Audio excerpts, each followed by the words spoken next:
kodwa manje ukwaze nabantu abarong inkathi ayenzeni.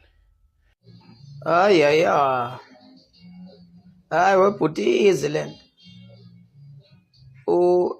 inkatha ikwazi ukulala embhedeni owodwa nabantu ababadayisi. Manje wrath yelentuza ye MK is that anything that stands in our way sigijima phe kwayo ngeenyawo.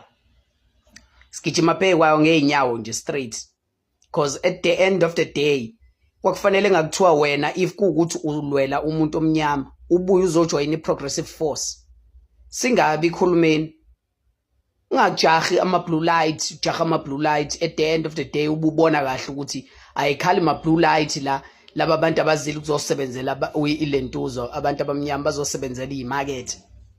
Phela i-ANC njengamanje isebenzela imarket, i-ANC isebenzela ama-business rather than ukusebenzela umuntu omnyama. So nina kahle kahle nimdayisile umuntu onivotelile on the ground.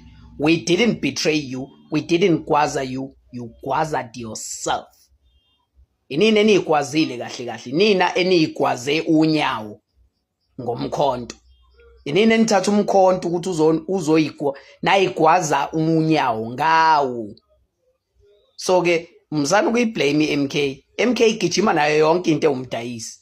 Into esiyifunayo sifuna i-total liberation of the black person, and that's why abantu abamnyama bestrust. The reason why bestrust as MK, it's because we have shown kubona ukuthi silwela umuntu omnyama, and we are willing to go to the extent of not being in government if kukuthi lo ukuba in government will be a betrayal towards umuntu omnyama.